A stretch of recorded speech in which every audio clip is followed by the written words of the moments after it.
siempre, bienvenidos a este programa que se llama El Látigo de Pepe. Está directa todavía, como suele ocurrir. Estoy aquí todavía acomodando audio para comenzar a conversar con ustedes.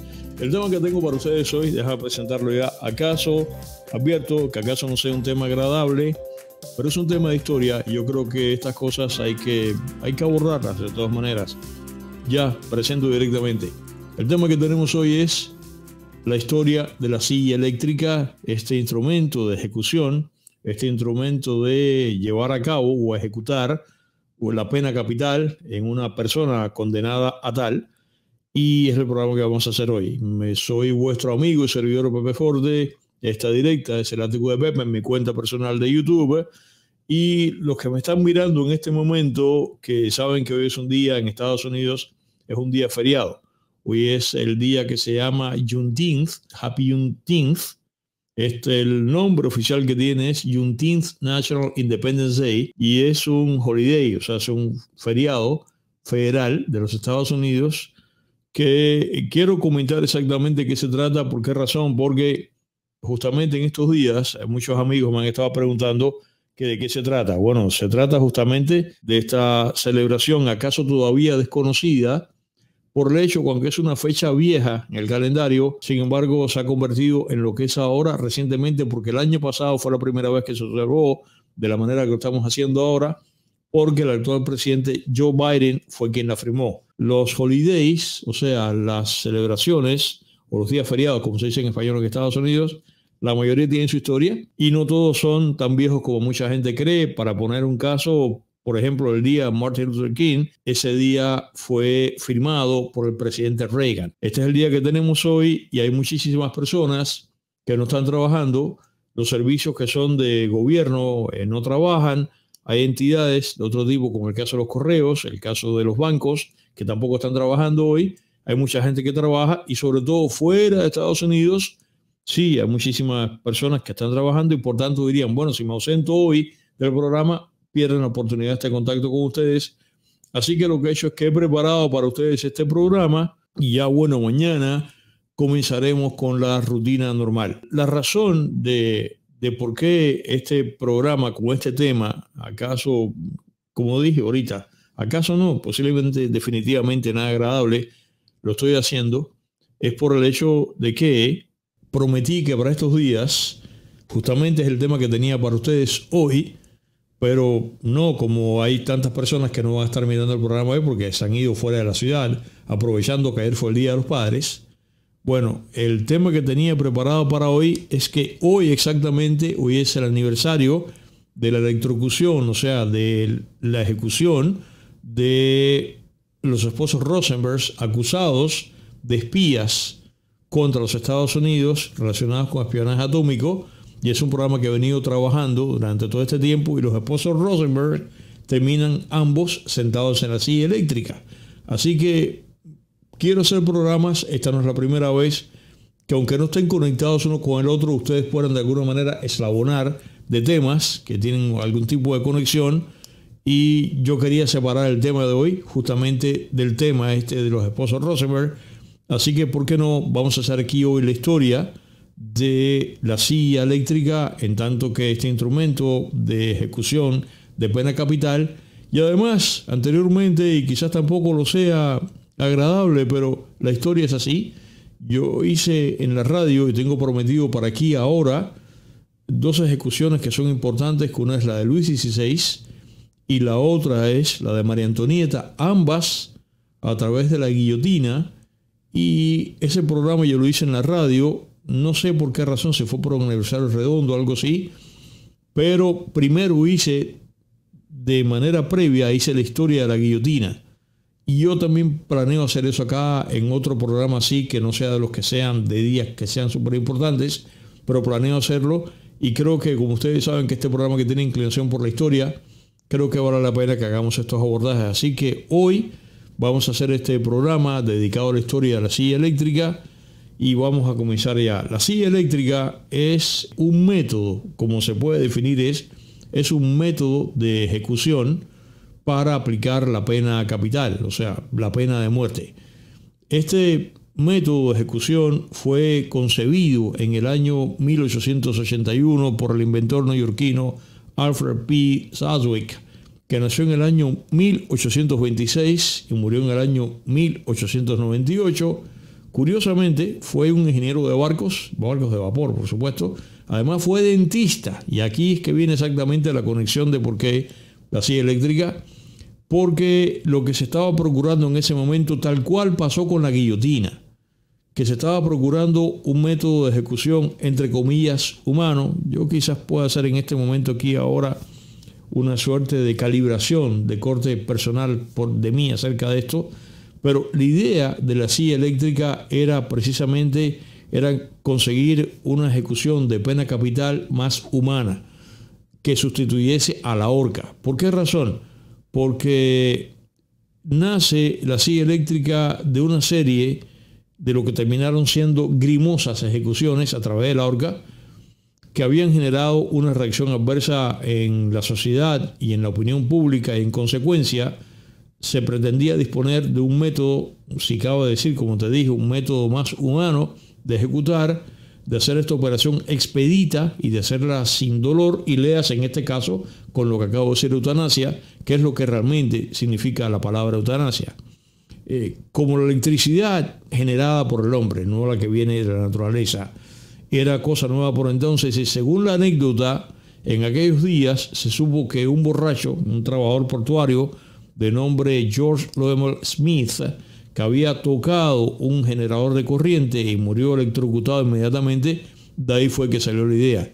Y ocurre que como el señor Sadwick, o sea, este dentista, atendía a pacientes sentados en un sillón dental, ahí fue que le vino la idea de combinar un sillón dental. Pudo haber sido un barbero, ¿por qué no? Un sillón de barbería, en este caso un sillón dental, poner electricidad y llevar esto pues a vías de hecho. Como te estaba diciendo, que quería, incluso antes de continuar, hacer una suerte de apreciación de corte personal.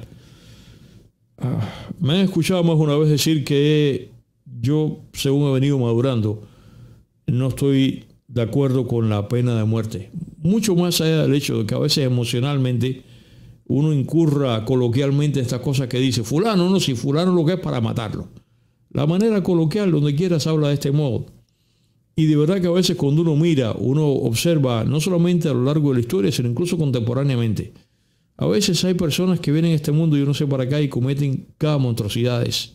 Hacen cada atrocidades que tú dices, caramba, esa persona, y tú dices a continuación esa persona lo que merece es que lo maten. Realmente yo he venido madurando, aquí cada quien tiene derecho a su propio, yo no voy a meterme en esto, yo no te quiero convencer que tú vengas a mi cuadrícula, o viceversa, no sé. Aquí cada quien piensa como quiera pensar, pero a través de los años, acudiendo al aplomo que los años te van dando, por ejemplo, es lo que a mí me pasa exactamente cuando me toca, como pasa en Estados Unidos, que como ciudadano tú tienes que acudir a la corte y ser de jurado. A pesar de que también ustedes ven aquí que a veces uno termina juzgando cosas y hechos y personas, y uno se expresa de esa manera, no solamente para los que hacemos o ejercemos opinión pública, que es lo que hace este servidor y tantos de nosotros, sino incluso, como te cuento, coloquialmente a nivel de familia, a pesar de eso que todos tenemos opiniones y nos expresamos con ellas en una manera o en la otra, no, esa es otra cosa que yo hace rato que vengo diciendo, que para juez, Dios. Y además, por otro lado, para poner y quitar la vida, Dios. El suicidio es otra historia. Pero sí, a mí realmente, ya con los años que tengo, ya me he venido haciendo de esta manera de pensar, que a mí no me gusta estar juzgando, por lo menos legalmente, llegar a un jurado y finalmente terminar escuchando los argumentos, decir, esa persona sí es culpable o no quiero, realmente no quiero. Y este asunto de la pena de muerte sobre todo me viene por el asunto de Cuba, que esta sangría que ha venido experimentando Cuba, no solamente recientemente, sino hace años, tiene que parar en un momento, porque la sangre no genera otra cosa que sangre. Y por otro lado también están estos argumentos que hay quien te dice que el hecho de que una persona sea condenada a muerte, si sobre todo llega a ese punto porque esa persona le ha quitado la vida a otra. Cuando llegas a ese punto tampoco, como dice tanta gente de manera muy sabia, que esa persona tú lo ejecutes, eso no va a devolver la vida de la persona que esa otra persona mató.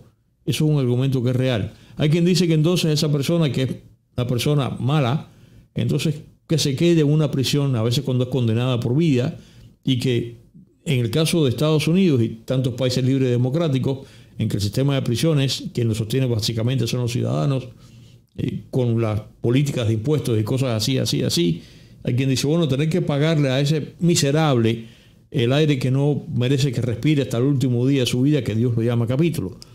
No sé, son observaciones, pero te digo todo esto porque de todas maneras también lo que quiero llegar al punto, que también me he escuchado comentar acá, que como una vez yo recibí de lección en un funeral y había allí un pastor de una religión que no hace falta ahora que mencione cuál, pero en ese momento yo lo mencioné, que cuando estaba enfrentándose a el momento de la despedida de duelo, señaló para el ataúd y dijo, esto que estamos mirando aquí, esto no es el propósito de Dios.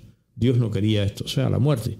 Y dijo una cosa que a mí me impactó hasta el día de hoy, que dijo, el propósito de la vida no puede ser la muerte.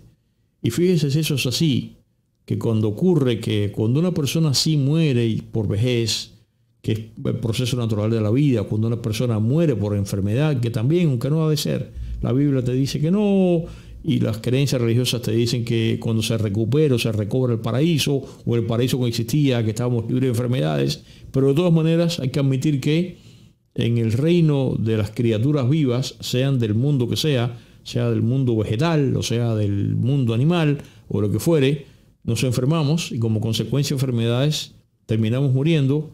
Aún así, tenemos que admitir que hay una suerte ahí de plano de naturalidad, de cosa común, que es lo que debe ser. Y bueno, llegó ahí, el cuerpo se fue agotando, como se va rompiendo una maquinaria que de vieja se le empiezan a descomponer las piezas y los engranes, y la maquinaria termina parándose, que en ese caso sería la muerte. Pero eso sería la línea natural. Cuando a una persona le cortan la vida en la guerra, o a través de un disparo, por las razones que sea, o como esto que es una ejecución, fíjense cómo el cuerpo, la vida, batalla por no morir. Y es lo que pasa que, por ejemplo, el asunto de la silla eléctrica que te voy a contar ahora, viene por el hecho que el cine ha sido culpable muchas veces de estarnos metiendo en mente creencias y razonamientos totalmente errados y percepciones totalmente erradas. ¿Y cuántas veces hemos visto en cine a las personas que mueren a través de la horca y que ya, ¡pum!, los cuelgan y se acabó? No, no es así. Yo sé que el tema no es agradable, pero forma parte de la conversación que tenemos hoy. Yo, como comenté aquí con el caso de Milada, esa patriota checoslovaca que fue víctima del comunismo, que el programa lo puedes ver acá, la agonía de esa señora en la horca duró 17 minutos. Entonces, aquí es que viene exactamente esta idea de como la electricidad y era una cosa moderna, y el ser humano siempre está tratando de conseguir cosas que sean a través de lo moderno, pues se les ocurrió de esta manera establecer una pena de muerte, o sea, una ejecución que fuese de manera eléctrica, y se pensó que era más humana. Y el caso es que, como te digo, que el cuerpo y la vida lo que hace es que batalla y patalea por la vida. Hay muchos detractores que dicen también que, a pesar de que se explica que la electrocución es una manera expedita de quitarle la vida a alguien, no, hay una serie de testimonios que demuestran que tampoco es así. Pero bueno, el caso es ese. Así que vamos de todas maneras a hacer de esta historia que vale la pena. Tenemos que saber de todo. Uno tiene que aprender de todo, uno tiene que saber de todo, y uno tiene que leer de todo. Y para cuando se produzca una conversación, que ya ahí tú sabes exactamente si es esta la conversación, ya tú te vas a poder pues expresar. Regresando ya a la narración aquí ahora, que este señor de apellido Southwick, que era dentista, que fue el que inventa la silla eléctrica, o básicamente es el que la concibe en términos básicos. En el año 1886, el gobernador David B. Hill había sido recientemente electo para el cargo en el estado de New York, y Hill crea una comisión de 3 miembros para explorar la idea de la silla eléctrica, porque, como te cuento, había habido ejecuciones a través de la horca que no habían sido tan rápidas como se suponía que fuera. Y entre los 3 miembros estaba este señor, el propio Southwick, y este comité terminó recomendándole al estado de New York la creación de una silla en la cual el condenado, sentado en ella, atado con correas de cuero y alambrado con conductores metálicos en los tobillos y en la cabeza, a través de ellos recibiese una descarga o un flujo eléctrico de alto voltaje al cual un ser vivo, en este caso un ser humano, no sobreviviría. Esa es la esencia de la silla eléctrica. Así que la silla eléctrica nació y fue desarrollada en los años 1880 como una alternativa humanitaria a la horca, y la primera vez que se usó, como voy a detallar más adelante, fue en el año 1890. Pero aunque la idea viene del caso de este estibador borracho, que la verdad, a pesar de eso, que se electrocutó en el momento, la verdad es que no existían, aún esta comisión habiendo decidido que la silla eléctrica es mejor que la horca, en realidad no existían razonamientos de cómo la electricidad mataba, lo cual no fue explicado hasta el año 1899. Y antes, aquí hay que decir que se habían hecho demostraciones con animales, porque aquí hay que citar en este momento, que eso es un programa que te prometo, la llamada Guerra de las Corrientes, ejemplificada sobre todo en el nombre de dos antagonistas que fueron Thomas Alva Edison, por mí admirado, no puedo decir otra cosa, defensor de la corriente directa, un hombre como todo el mundo, imperfecto de todas maneras, y Westinghouse, que era defensor de la aplicación de la corriente alterna para uso doméstico, que también yo admiro muchísimo Westinghouse, y que además un concepto que también, que lo explicaba muy bien, me refiero, Nikola Tesla. De manera que aquí se produce la batalla de la corriente directa contra la corriente alterna. De la corriente directa, como ustedes saben, teóricamente el defensor era Edison, y los defensores de la corriente alterna eran Westinghouse y Tesla, y evidentemente la corriente alterna es la que era. La corriente alterna es la que ha permitido este mundo de modernidades en el cual vivimos. La corriente directa es mucho más limitada, sobre todo a nivel de transporte. Transporte me refiero no a llevarlo de un lado para otro en un vehículo, sino que el vehículo es el cable. Y la corriente directa se agota, es con lo que trabajan las baterías para una linterna, para un flashlight, por ejemplo. Y de manera que lo que tiene gran fuerza para hacer este mundo en que vivimos es la corriente alterna. Aquí se le trabó la bicicleta mental a Edison. El que tenía razón era Tesla, el que tenía razón era Westinghouse, pero Edison, como te conté, un hombre que era un genio, pero imperfecto como tanta gente, atacó de manera seria, atacó a Tesla, atacó a Westinghouse, y entre los ataques que vino ejerciendo para descaracterizar la corriente alterna fue comenzar a decir que la corriente alterna mata. La corriente directa también te puede matar, pero sin duda la corriente alterna con su ciclo pues es mucho más peligrosa, pero es como toda la vida. Los aviones son peligrosos, los autos son peligrosos, pero eso es simplemente apenas un pequeño aspecto menor comparado con todos los beneficios que este par de cosas que acabo de citar y otras más pues generan. Y en el afán precisamente Edison, muy malintencionadamente debo decir, de demostrar que la corriente alterna era terrible, hizo unas cosas realmente que para nada plausibles. Edison, por ejemplo, estuvo haciendo presentaciones públicas matando, o sea, sometiendo animales a corriente directa y sometiéndolos públicamente a corriente alterna para demostrar que morían con la corriente alterna. Y lo hizo, por ejemplo, ejecutando perros públicamente. No fue el único, pero el punto máximo, por ejemplo, se ejecutaron caballos, pero el punto máximo que ustedes saben es la elefanta Topsy. Esta elefanta que, ¿por qué no un día esto, aunque sea de una manera liviana, un programa que sea breve y que sea corto? Te voy a hacer la historia del elefante, que hay básicamente dos elefantes.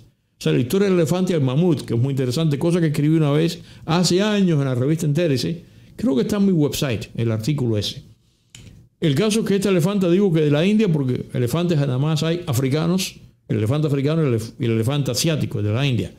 Bueno, esta elefanta, que era una elefanta india, la trajeron a Estados Unidos como figura de circo, la trajeron para Coney Island, y era una elefanta joven, tenía, en el momento que la ejecutan, tenía sobre 30 años. Los elefantes viven más.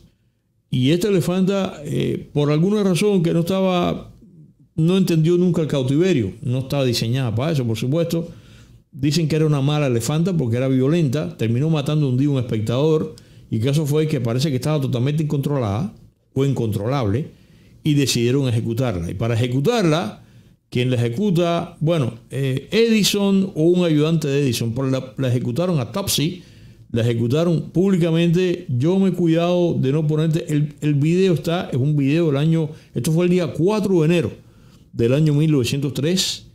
Es una cinta fílmica que tiene toda, imagínate, tiene toda el motion de una película del año 1913. Es casi como que chaplinesca, silente además.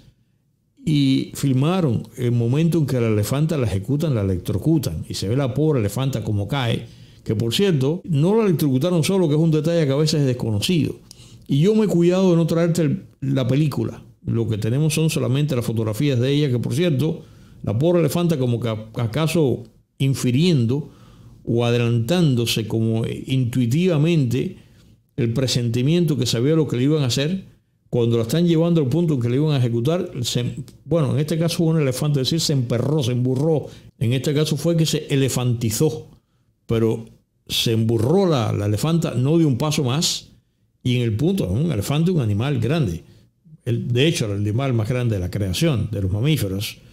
De modo que ahí donde se plantó, ahí fue que la electrocutaron. Y por cierto, no solamente la electrocutaron a esta pobre elefanta, también la asfixiaron. Le colocaron unas cuerdas de la cual tiró una máquina de vapor.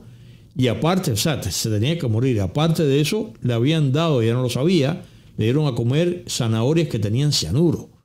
Pero el caso es que se ve la elefanta como hecha humo y todo, la elefanta cae al suelo, electrocutada. Y esto se hizo de parte del laboratorio de Edison para demostrar que la corriente alterna era mala. Pero el caso es que estas cosas son las que van conduciendo a que se van dando cuenta que la electricidad puede ser empleada como pena capital a través de la silla eléctrica. Y aquí aparece Harold P. Brown, que era un ingeniero eléctrico que lo utilizaron como consultant, como consultor para esto. Brown trabajaba para el laboratorio de Edison y Brown fue de los que se envolvió en esta cruzada contra la corriente alterna porque él defendía los puntos de vista de Edison. Y lo que ocurrió fue que incluso este señor terminó ejecutando un caballo eléctricamente para demostrar que la corriente eléctrica tenía esto. Y además venía también sumándose a esta manera de ver la corriente alterna el hecho de que en el momento que la corriente comienza a funcionar ya y comienza a establecerse el tendido en New York, hubo linieros que accidentalmente murieron electrocutados. Todo esto se fue utilizando primero por un lado para los detractores de la corriente alterna, entre los cuales, repito, estaba Edison, acaso como la figura capital. Y no solamente que, bueno, Edison terminó perdiendo la batalla, evidentemente, pero la cosa es que la idea, ¿cuál era? La idea era que de aquí sale exactamente que la electricidad puede ser utilizada como un método de ejecución. El caso es que de todas maneras ustedes saben que este Estados Unidos de finales del siglo XIX y principios del siglo XX, este Estados Unidos ya es el mismo que se viene perfilando, que te termina desembocando en el Estados Unidos de hoy. Este Estados Unidos que a uno le sigue todavía impresionando, en el sentido que en Estados Unidos todo tiene que pasar por una batalla legal. O sea, aquí de pronto que a alguien se le ocurra en otro país tiránico y que no tenga la inteligencia que tiene este país, bueno, 2 puntos y seguido después, ahí está plantada la silla eléctrica hecha con 4 palos. No. Esto primero pasó por un proceso médico para demostrar que la corriente podía matar médicamente, podía matar, y el otro, el proceso legal. Aquí, en cuanto a la parte médica, comenzaron los debates que si se podía ejecutar a alguien con corriente directa con 750 volts o en el caso de la corriente alterna con entre 1000 y 1500 volts. Por supuesto que aquí están envueltos los amperes. Yo no soy ingeniero eléctrico y basta solamente la mención porque además tampoco quiero meterme en muchos detalles. La cosa es simplemente la historia de la silla eléctrica. Finalmente, la comisión de pena de muerte que existía, que incluía abogados, académicos, médicos, aprobaron la silla eléctrica y le encargaron la construcción precisamente a Brown, que había sido este consultant, como te conté, que había ejecutado el caballo, pero Brown dijo, no, se negó al pedido, yo no voy a hacer eso, que se encargue otra gente, ya yo lo que tenía que decir lo dije. Así que la primera silla eléctrica fue fabricada por otro señor de nombre Edwin Davis. Edwin Davis fue precisamente el primer ejecutor, o sea, el primer administrador de corriente a un condenado, cosa que eufemísticamente se definió de manera legal, escucha esto, como el electricista estatal, y que definitivamente es un verdugo eléctrico. Cabe justo a Davis el hito de haber efectuado la primera ejecución eléctrica, como veremos más adelante, y en los años que estuvo en tan extraño empleo, que fueron entre el año 1890 y el año 1914, este señor ejecutó a 240 condenados. Ahora, una vez aprobada la silla eléctrica como método de ejecución, desde entonces y al presente, la silla eléctrica sin duda se ha convertido en símbolo de la pena de muerte en los Estados Unidos, pero a pesar de eso, que quizás es la parte que tú no sepas, porque estamos solamente bajo la influencia de lo que uno va repitiendo y repitiendo y repitiendo, por lo que ve, la silla eléctrica está, quizás tú sí lo sepas, la silla eléctrica está en decline debido a que había otros métodos de ejecución. Está el caso de la cámara de gas, que es un modo de ejecutar la pena capital, pero como tú bien sabes, lo que ha venido ampliándose últimamente es la llamada inyección letal, que ampliamente se cree que es el método más humano de ejecución. Aquí viene, ¿te acuerdas de Kevorkian, este doctor que, bueno, terminó ante las cortes, que le decían Dr. Death, el doctor de la muerte, porque es el que crea el tan debatido método este de la eutanasia, que es la muerte sin dolor, a través de un sistema de inyección letal, pero que él lo aplica. Acuérdense que aquello fue un debate, eso fue una cosa que fue muy caliente desde los años 90. Aquellas personas que tienen enfermedades terminales y que por decisión propia, que la ley no contempla eso, incluso una película de Richard Dreyfuss acerca de eso, que por decisión propia deciden, es como un suicidio por asistido, deciden no querer seguir viviendo y acudían a este sistema de Kevorkian, que desarrollado por él, que era una suerte de inyección letal, se le administra a la persona una serie de químicos en un orden, tampoco voy a meterme en más detalles de esto.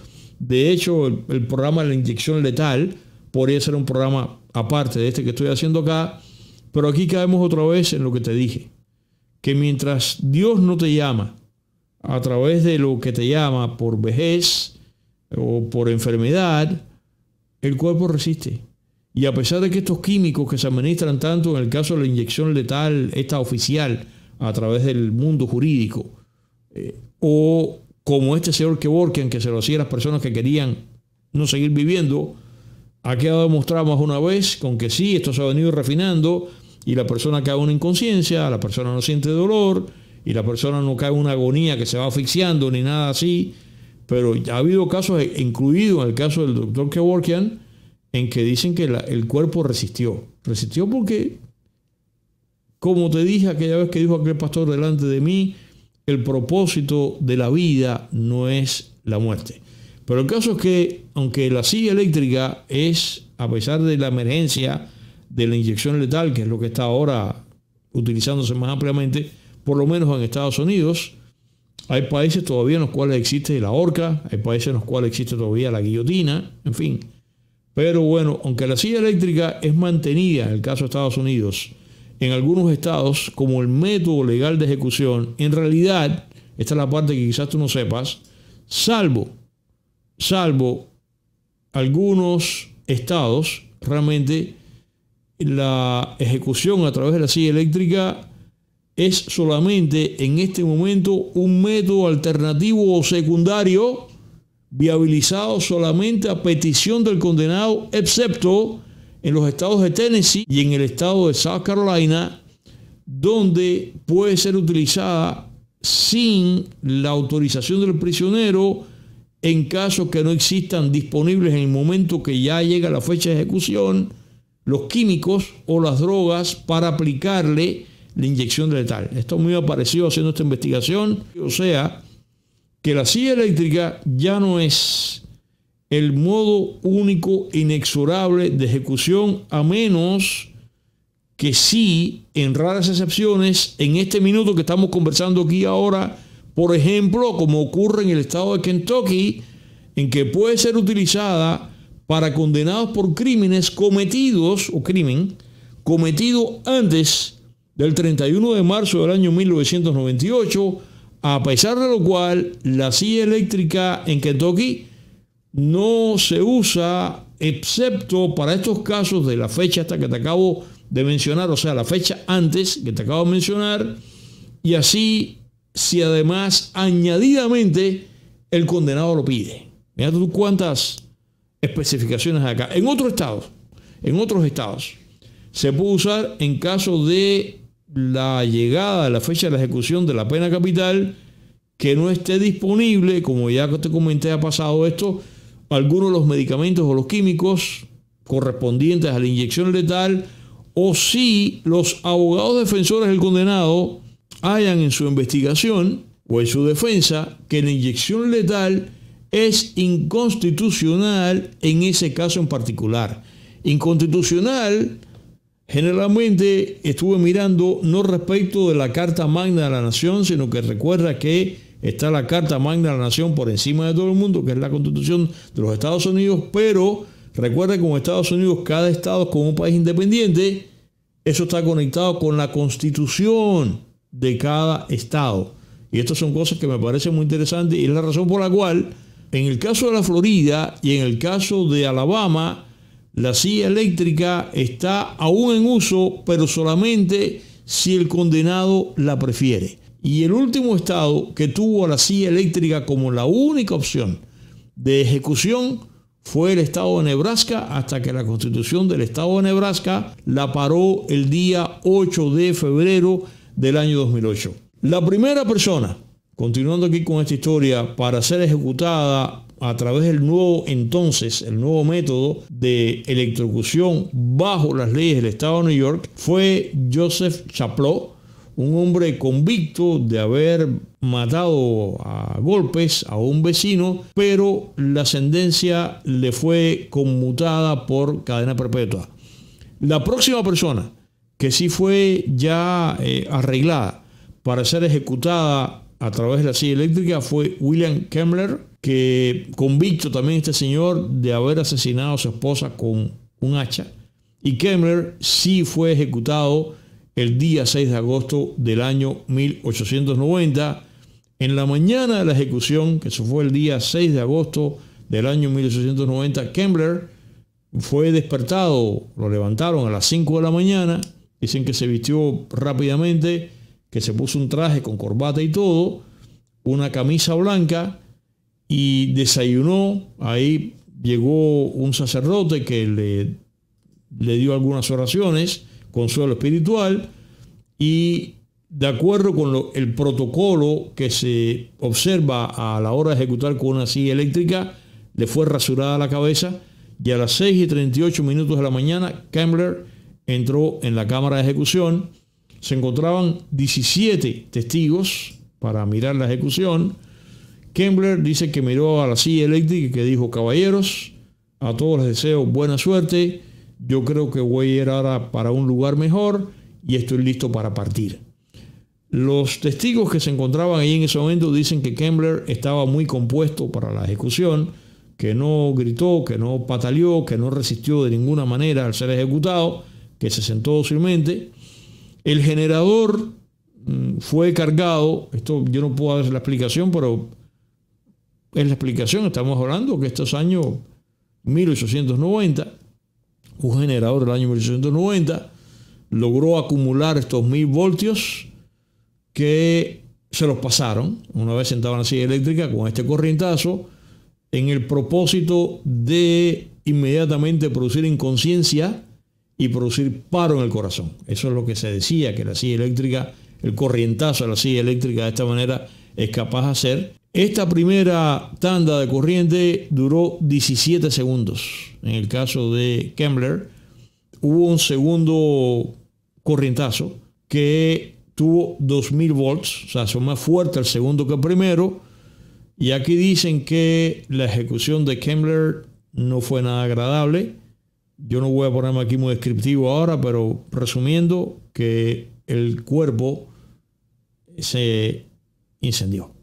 y que por supuesto que el olor a carne quemada dice que era intolerable en la cámara. Apagaron la parte eléctrica, vino un doctor, lo miró, lo declaró muerto. La silla la habían ensayado el día antes, habían electrocutado un caballo para ver si la silla eléctrica esta en la cual Kemmler fue sentado era capaz de trabajar. No es que hayan sentado el caballo en la silla eléctrica, sino que simplemente las conexiones a la silla eléctrica y la corriente que se le aplicó a Kemmler fue la misma que se le aplicó anteriormente al caballo para ver si funcionaba, y funcionó. Y la ejecución de Kemmler demoró 8 minutos. Por eso es que salió en el New York Times el titular que decía peor que la horca, refiriéndose a la ejecución de Kemmler. Y Westinghouse dicen que posteriormente comentó, parece que aduciendo a que este señor había matado a su esposa con un hacha, dice que dijo, habría sido mejor que utilizaran un hacha. El caso fue que el que administró la corriente de este señor fue Edwin Davis. O sea, a Edwin Davis le cae dos, iba a decir honores, no es la palabra. Hay dos hitos. Uno es el inventor, el que fabrica, el que ejecuta la primera silla eléctrica. Y por otro lado es el primer electricista estatal, que es este nombre eufemístico con el State Electrician. Es el nombre que tiene el estado de New York, y además parece que lo tienen todos los estados para definir a esta persona, que no es otra cosa que un verdugo. Porque yo me pregunté muchas veces aún de niño, cuando comencé a ser expuesto a esto, de bueno, ok, uno pensando que esta es una manera más impersonal, pensando en la pena de muerte por fusilamiento, pensando en la pena de muerte en la rueda, en que viene un verdugo y lo hace, el verdugo que ejecuta una de las penas capitales más atroces, que es lo que se llama el garrote vil. Aquí también hay un verdugo, una persona que o bien aprieta una palanca, o aprieta un botón, o aprieta, como se dice en cubano, un catao, o sea, que es un switch. Aquí también es exactamente igual lo que es manera eléctrica, nada, las modernidades de los Estados Unidos. ¿Cómo funciona? ¿O cómo es el protocolo para la silla eléctrica? Al condenado se le rasura la cabeza y se le rasuran las piernas, en caso que sea un caballero, el mismo día de la ejecución, no antes, o sea, unos minutos antes que eso ocurra. Después el condenado es escoltado, es sentado en la silla eléctrica, le atan los brazos y las piernas de manera muy tensa con correas de cuero que no transmiten porque ahí no recibe corriente por ahí. O sea, la silla eléctrica como tal realmente no es una silla eléctrica. La silla eléctrica simplemente es una silla. En los primeros momentos que hicieron los primeros intentos, se intentó colocar un electrodo en la espalda para que estuviese en contacto con la espalda, pero después lo quitaron. Simplemente la silla eléctrica como tal no es tal. La silla eléctrica es simplemente el trono de la muerte, el cual te sientan. Los electrodos vienen en los tobillos y en la cabeza, que hay varias maneras, o es una suerte como de cazuelita metálica que te lo colocan encima, o es simplemente electrodos, o es un aro de metal, que es lo que te colocan ahí. Se le coloca en la cabeza, que eso es lo que sale en la película Green Mile, que es la milla verde de Tom Hanks, que ustedes saben que hay más de una película que aborda ejecución con la silla eléctrica. Ahí se ve este procedimiento de la esponjita, que uno de los guardias que está allí la sumerge en un balde con agua con sal. El propósito de eso es hacer pasar la corriente más rápidamente por la cabeza, y se le atan, como te cuento, los electrodos, estas placas metálicas en los tobillos, y típicamente al condenado que va a la silla eléctrica le ponen o bien una capucha para que no se vea la cara, o le ponen una venda en los ojos, que muchas veces es de caucho, con la parte metálica, o justamente con una tira de cuero. Pero eso es lo que se hace básicamente para que, bueno, después que al condenado le leen la orden de ejecución, se le da asistencia espiritual, si así lo desea en ese momento, dependiendo con su rito, y se le permite también que diga unas últimas palabras, y ahí es que comienza entonces inmediatamente la ejecución. Se le administran, como te estaba diciendo, varios ciclos de corriente en voltaje de diversas duraciones. Es corriente alterna lo que se hace, que pasa a través del cuerpo de la persona, para que lo que se procura es que destruya las células. Esto es como un gran electroshock, que destruya las células del cerebro para que la persona no tenga conciencia. La otra cosa que produce es que produce un paro respiratorio y produce también un paro cardíaco. Eso es lo que produce la muerte, y se cree que el segundo corrientazo está destinado a que apague el resto de los órganos del cuerpo. Esa es la idea. Habitualmente la primera descarga, a diferencia de este otro que te mencioné ahora, la primera descarga es la más fuerte, está entre 2000 a 2500 voltios, que se cree que esa corriente eléctrica inmediatamente en fracciones de segundos, o sea, antes de un segundo, convierte a la persona en inconsciente, que ese es el lado humanitario de la silla eléctrica, y inmediatamente produce el paro de la respiración y produce el colapso del corazón. La segunda tanda de corriente, como te conté, es menos potente, está entre 500 y 1500 voltios, y ya está concebida, como te dije, para que termine de apagar el resto de los órganos vitales del cuerpo, si hay alguno que esté funcionando todavía. Los críticos de la silla eléctrica todavía disputan. Eso está en disputa todavía. Si esta primera descarga, la primera hasta que te entra, que es la más potente, esta que va entre 2000 y 2500 voltios, que es una cantidad de corriente que el ser humano no tolera, todavía disputa que si realmente, como te acabo de decir, si ese corrientazo produce inconsciencia inmediata. Hay quien dice que no, porque hay un caso terrible que es del año 1946, que fue este chico negro, Willie Francis. Tenía 17 años este muchacho, acusado de un crimen, y este muchacho, cuando lo llevan a la silla eléctrica en el 46, la silla eléctrica no funcionó bien. Él llegó a hablar, dijo que pararan aquello, que no podía respirar, la famosa frase igualita que la que dijo George Floyd, que dijo I can breathe, y no muere. Lo sacan de ahí porque lo que le aplican es lo que se llama double jeopardy en jurisprudencia americana, que es que tú no puedes ser condenado 2 veces en Estados Unidos por el mismo delito, en la misma corte, no puedes. Aquí se aplicó esto diciendo que entonces a ti no se te puede administrar 2 veces la misma pena de muerte. Él sobrevivió a este corrientazo. Yo no sé en qué estado habrá quedado, parece que lo sobrevivió. El caso fue que esto siguió en cortes y finalmente los jueces determinaron, o un jurado, que no, que él tenía que morir otra vez y que aquí no aplicaba double jeopardy, que el hecho de que había sobrevivido a una primera tanda de pena capital no lo exoneraba de la segunda, porque no sé cómo fue el procedimiento legal, pero llegaron a eso, y en el 47, ya él tenía 18 años, lo ejecutaron otra vez en la silla eléctrica. Respecto a este inventario de personas condenadas a muerte y que fueron ejecutadas a través de la silla eléctrica, está el caso de Martha Place, que fue la primera mujer ejecutada en la silla eléctrica en la cárcel del Sing Sing, que tenía silla eléctrica. La cárcel del Sing Sing tiene este lado terrible.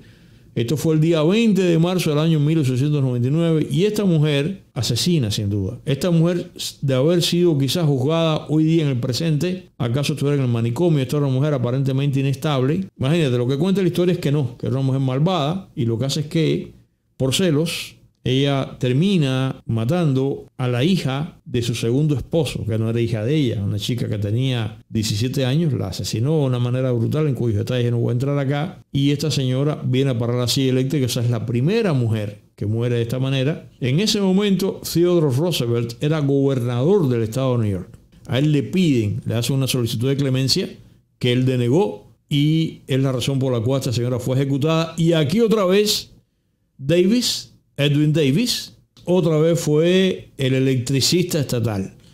De acuerdo con los reportes de esta ejecución de Martha Place sí no pasó nada grimoso, sino que murió instantáneamente.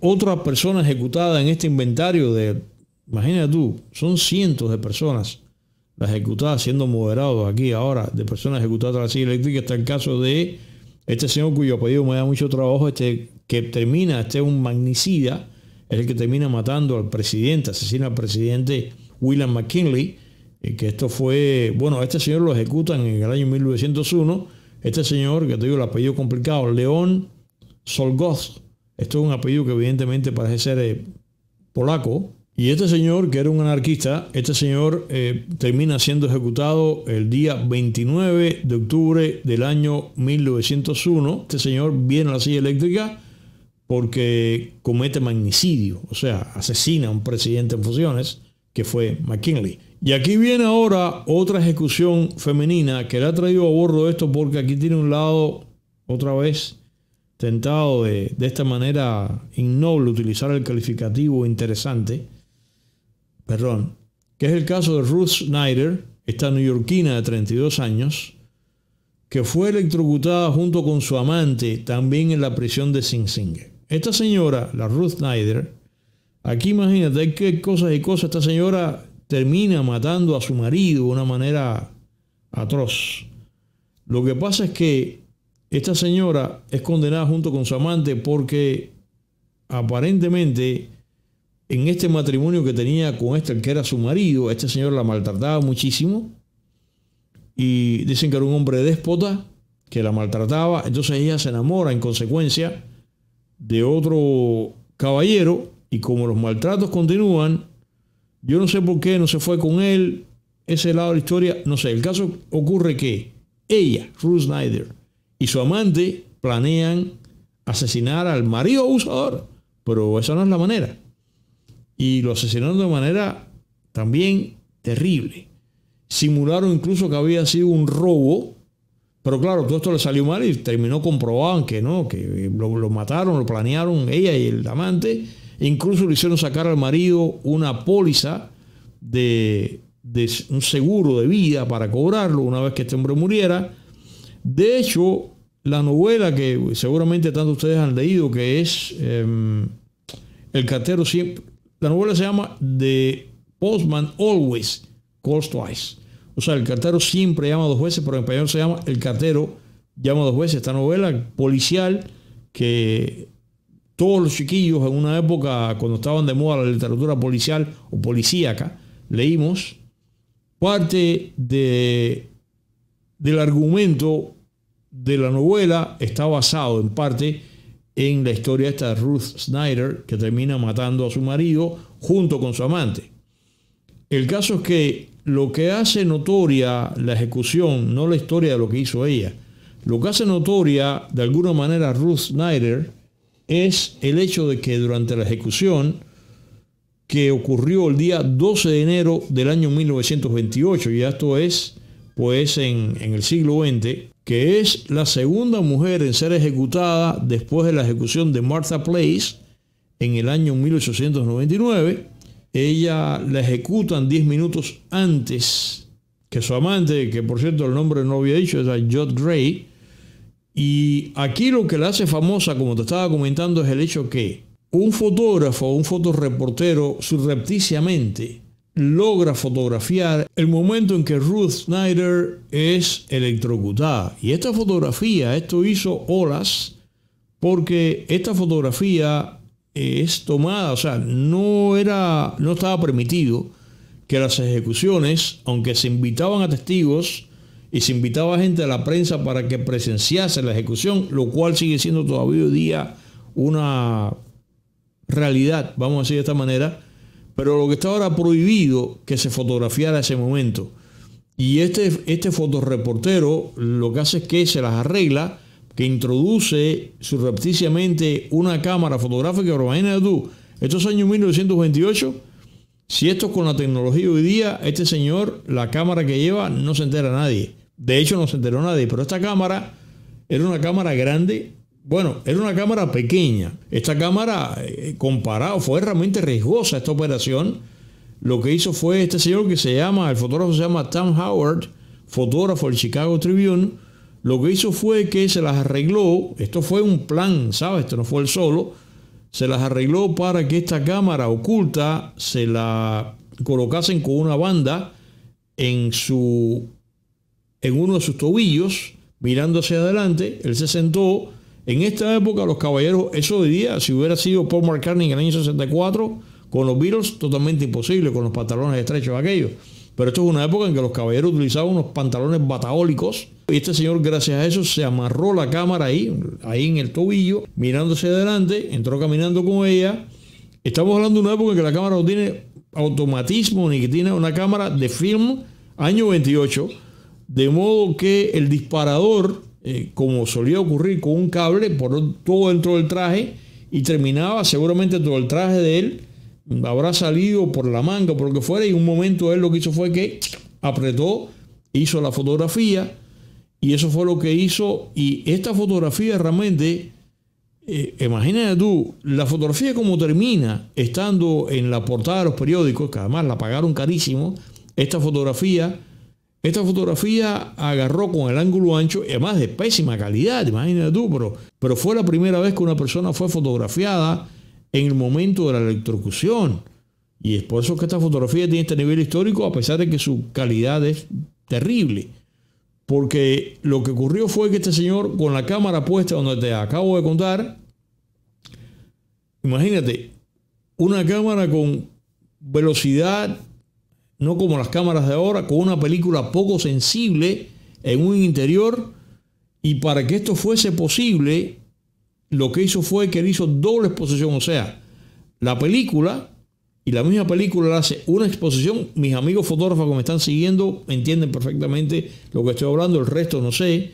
O sea, expone la película, una exposición, se queda la película mismo ahí y hace la segunda exposición. Por eso que está toda movida, porque la persona se movió o él mismo acaso se movió.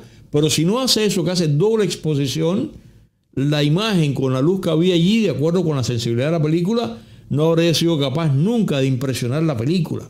Por eso que es una doble exposición y por eso que queda... Bueno, originalmente, cuando revelan la película, que sale el negativo prácticamente no se podían utilizar esta fotografía. Fíjate que la diferencia que hay entre el shot original de lejos, inclinado, a lo que después se pone en la prensa en primera plana, que ya está cuadradito, verticalizado, y además está intensamente retocado sin Photoshop, ¿okay? Retocado a mano con lápices y con pincel y esas cosas para que se pudiera ver. Pero sin duda el impacto fue asombroso, el impacto que tuvo en la prensa. Y eso, sí, esa fotografía se pagó muy cara, le dio notoriedad a este fotógrafo, a Tom Howard, por esto que había hecho. Y la cámara finalmente terminó la cámara, que me he estado viendo que la cámara no está en exposición, que la cámara estuvo en el Museo Smithsonian, en la parte de historia americana, se encontraba ahí justamente la cámara con que fue fotografiada hasta el momento. El ejecutor, o sea, el electricista estatal de la Schneider, ella fue la que fue fotografiada, no el amante. El fotógrafo fue Robert G. Elliott, que este señor fue un experto en estos lances, llegó a ejecutar 387 personas, entre ellas a los famosos Sacco y Vanzetti, otro par de anarquistas también. Y curiosamente, si cabe este adverbio, Robert G. Elliott desarrolló todo un protocolo de preparación de la silla eléctrica y de la persona a ser ejecutada, que terminó siendo llamado el método Elliott. Entre otros electricistas estatales que fueron, famosos, no sé si será tampoco, estoy utilizando una cantidad de palabras, calificativos y verbos y cosas que no serían los adecuados, pero ok. Joseph Franzel nació en el año 1895, murió en el año 1981. Este señor fue ejecutor entre el año 1939 y el año 1953, y este señor fue el que electrocutó a los Rosenbergs, y por cierto escribió un libro después. Algunos de esta gente tuvieron una vida normal, otros terminaron como que enfermos de los nervios, imagínate tú. Y este señor Franzel, se sabe que le pagaban $150, lo cual era un dinero alto.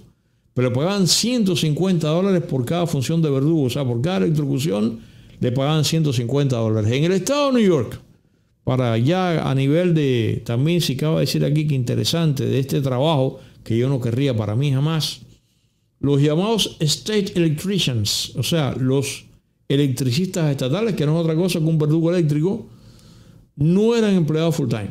Les pagaban esto independientemente cuando llegaban aquí, y a ellos se les contrataba específicamente para cada ejecución o para cada set de ejecuciones, aproximadamente una semana antes de que la electrocución ya tenía una fecha dada, el director del penal se comunicaba con ellos a través de una carta diciéndole que les notificaba que tenían que estar ahí, de modo que este señor llegaba, una vez reportado, horas antes a la prisión, chequeaba el instrumento, que era la silla eléctrica, en el orden que estaba, si estaba bien, si estaba sana, si había que hacer alguna reparación. De hecho, las sillas eléctricas, habitualmente para esto no viene de fábrica. La silla eléctrica, curiosamente, si otra vez cabe este adverbio acá en esta conversación, generalmente es hecha por los propios prisioneros. Y por eso que tienen nombres tan curiosos como, por ejemplo, la Florida se llama Old Sparky, o sea, la vieja chispitas. Y así le van poniendo unos nombres esos que son las ironías de la gente en estas circunstancias expuestos a la muerte.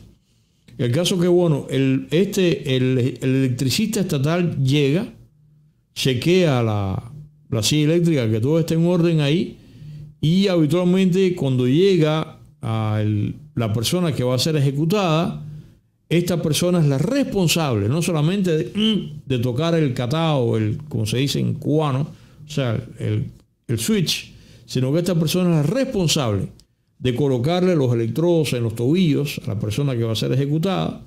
Es la persona que está autorizada a que toque el que va a ser ejecutado, el condenado a muerte, y que le ponga en la cabeza lo que fuere, la cazuelita o lo que le vaya a poner ahí. Es la única persona que puede hacer esto. O sea, tiene que haber una persona que sea responsable, porque si esto sale mal, hay alguien que con un dedo acusador le diga, esto salió mal porque la culpa fue tuya, aquí no puede haber 50 manos. Esta es la responsabilidad que se le entrega al electricista estatal, y esta persona también es la que quizás con ayuda de trabajadores de la prisión, guardias, le ajustan las correas en los brazos y en las piernas para que la persona no se mueva, o no intenta resistir o intenta escaparse. Y esta es la persona que después llega, deja solo al prisionero ahí, dependiendo como sea la cámara. Y esta es la persona que o bien aprieta el botón, o bien la persona que mueve la palanca, el switch, que es la que administra la corriente en el orden que está establecido, es la que chequea el voltaje. Qué trabajo terrible. De verdad que la vida hay gente para todo. Y después que la ejecución ya terminó, el electricista estatal es el que viene el doctor y ausculta al electrocutado para decidir que sí, que la persona está muerta, y a continuación viene la parte burocrática.